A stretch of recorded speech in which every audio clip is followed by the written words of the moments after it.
Ready? 1, 2, 3. Let's do that. See you later. Hello. Okay, you say welcome. Welcome to our channel. I hope you like it. What's up? How was your day? What did you do? Hello, ikaze kuri Mwese. Nitwa Fiona. Hello, kanje kuri Mwese. Nitwa Milka. Witwa Milka. Ufite imyaka ingahe? 5. Ziba cyane. 5. Wavuye ku ishuri? Yego. Uyu munsi tugiye gukora iki? Icyayi. Icyayi. Tugiye guteka? Icyayi. Okay, ukunda icyayi? Yego. Okay. Uyu munsi rero ndiyago murasanzwe mubizi ko dukora amavideo yo guteka. Uyu munsi ariko tugiye guteka icyayi. Icyayi ushobora gutekereza ko ari ikintu cyoroshye ariko ngira ngo hari amagujyamo ukumva icyayi kiraryoshye ahandi kikakubihira. Ariko ndashaka kugira ngo uyu munsi ushobore gukora icyayi ubwoko butandukanye. Ndago murabizi ko ikirere kimeze nabi, ifisigaye nko kugwa. Abantu bamaze iminsi barwaye ibicurane, njye na Mika tuba twarwaye ibicurane n'inkorora ariko twarakirutse. Ndashaka kubereka uburyo twabikora. Bikadutangira. Kabisa? Yes. Yego. Rero tugiye gukora iyitwa masala tea. Iyi masala tea irafitemo cinnamon, ndashiramo nyeya. Irafitemo izi black peppercorns. Irafitemo cloves. Cloves nabonye wazita karafu ahangaha. Ndashiramo ingi cardamom seeds. Nyuma ndashiramo na garlic powder. Recipe yo ivuga ko ishaka nuza tangawizi yumye ako nayo mfite isanzwe. Rero tugiye kubanza kubishiramo ahangaha tubisekure.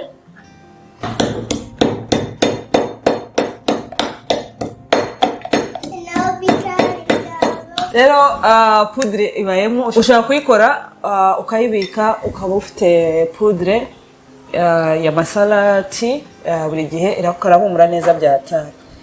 Okay, ubu rero reka dukore masala tea. Mbe kimwe cy'amazi.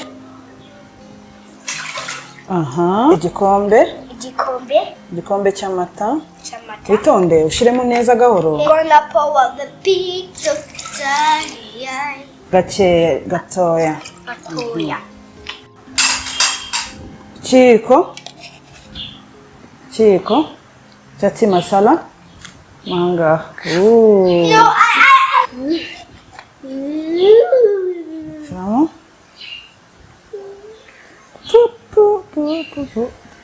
Hengi rero tugiye gushiramo amajyani. Yes, 1.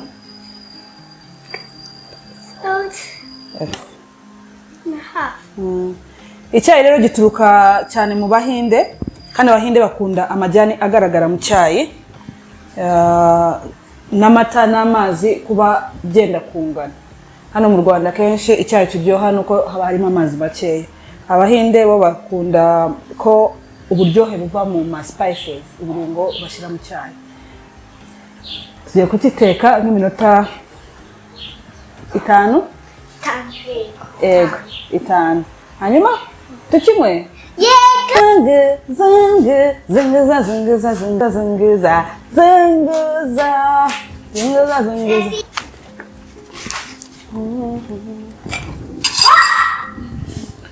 Ngiye gushiramo isukari. What is happening? Rero mwatubonye gifite color yijimye. Niko Abahinde bagikunda. Ngiye kucihindurira bisanzwe.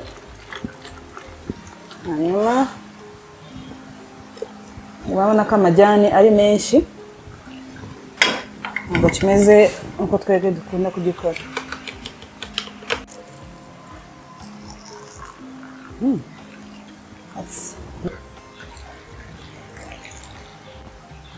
Okay. Hot.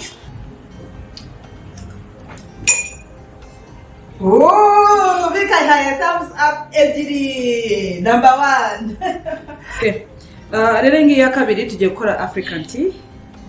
African tea twese turayikunda iyo tugiye mu restaurant tukunda kuri orderinga kubera uburyo iryoshye. Rero African tea igirwa cyane na tangawizi n'amata ahagije n'amajyani.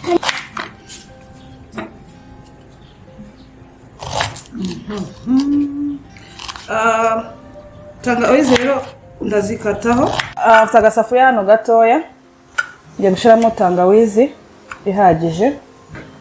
Mika agiye gushyiramo amata mu cyayi cyacu cya African tea. African tea rero ngiye nkunda kubikora amata ariyo menshi. Ngiye gukora ibikombe 2 by'amata. Not too much this time. Gace gatoya k'igikombe. Igikombe ndimo koresha nama mililita 250. Ubwo muri litiro havamo 4 tw'utunguru. Nkoresheje rero inusu y'amata nshyiramo n'agaceya n'agato agakombe igice cy'akangaka cy'amazi. Iki ngiki rero ni icyayi African tea nacyo tugiye kukiyungurura hanyuma tukinywe.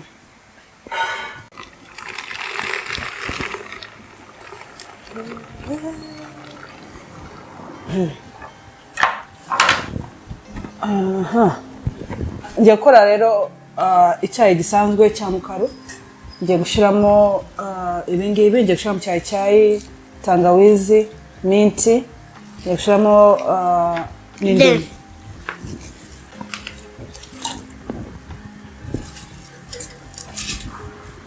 Iki ngiki rero gishobora kugufasha mu gihe urwaye ibicurane ushaka kugira ngo wumve umeze neza ku mugoroba cyakuryohera kabisa.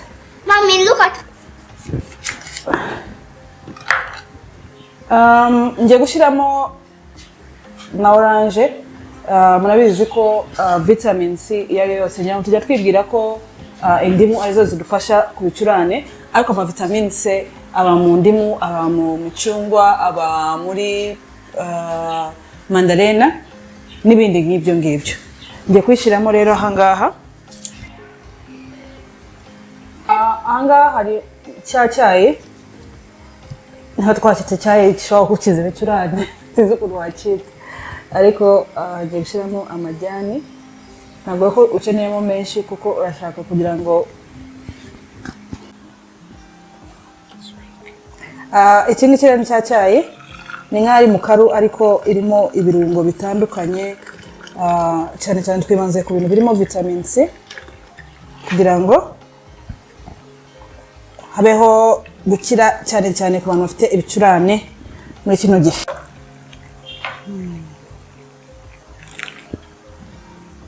Mommy. Iyi ngiyi rero ngiye gushyiramo ni hibiscus cyangwa hibiscus silve uburyo bavuga. Ubundi byaba byiza ubaye ufite za zindi hibiscus nyazo uko ziza zimeze, ariko ndimo koresha poudre ko niyo nabonye. Reka tuze kumva uko kirebe kimeze. Hibiscus rero ifasha mu bintu bitandukanye, izamura ubudahangarwa bw'umubiri, ishobora kugukiza indwara zitandukanye. Rero ni nziza no ku bantu badakunda ibintu byinshi, uyishyiramo gutya, ukashobora kutashyiramo isukari ukayinywa gutyo. Ushobora no kuyikoramo ji, ariko uyu munsi kubera ko turimo gukora ku cyayi twashyize mu cyayi. Ngiye gukora icyayi nshyiremo cocoa powder. So kiraba kiri hybrid ya icyayi na cocoa powder. Iki ngiki numva abana bashobora kugikunda. Ngiye gushyiramo agacinnamon gakeya, hanyuma nshyiramo amajyani na cocoa powder makeya. Angaha ni amazi nashyizemo kuko bene data bashaka kugira ngo banywe amata ahagije. Hanyuma ngiye gushyiramo na cocoa powder.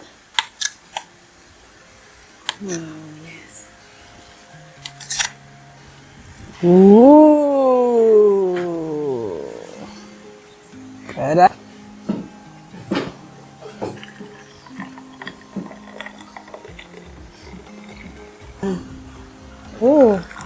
Bisa agak deh. Milka rero iyo ngiyo agiye gufata ni masala tea. Milka imeze gute?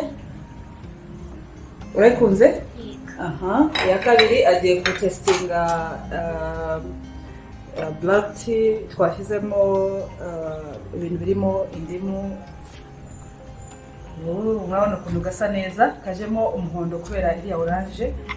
Karoroshe ku muntu urwaye ibicurane kubera ama vitamin C arimo menshi cyane byagira. Milka rero kamwe nawe atubwire, aza kutubwira iyo yakunze cyane.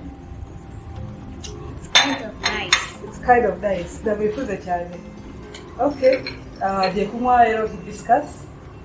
Hibiscus twavuze ko iyo ushobora kuyinywa itarimo isukari, ifite ibintu byinshi bishobora gutuma ugira imbaraga mu mubiri, wirinda indwara nyinshi.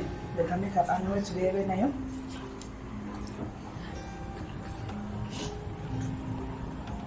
It's tastes like strawberry. Oh, so you like it? Okay. So how many thumbs up do you give it? I think 5. 5? Okay, give it then.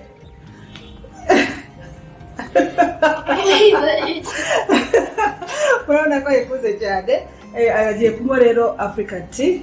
Iyi tumenyereye mu Rwanda. Nibuka ko twayikoze. Ariko kubereka kugira ngo murebe. Okay, Milka, ingo. It doesn't have so much sugar. Oh, ariko iraryoshye. Okay, nawe ugiye kunywa iya nyuma ni shokora ivanze n'icyayi ariko n'amazi arimo n'amagi. Okay, ingo. I think the best one is this one. Oh, Milka kuze hibiscus kurusha izindi. Okay. Nakuze cyane ni iki giki cya masala. Nakunze uburyo kiri creamy nubwo hatarimo amata n'amazi bingana, kimeze neza cyane. Hanyuma of course nkunda na African tea yacyo, ako nakanga kararyoshye ku bantu barwaye ibicurane. Byose nabikomanda. Nizere ko mwagize ibihe byiza nanone naho ubutaha. Goodbye. Goodbye.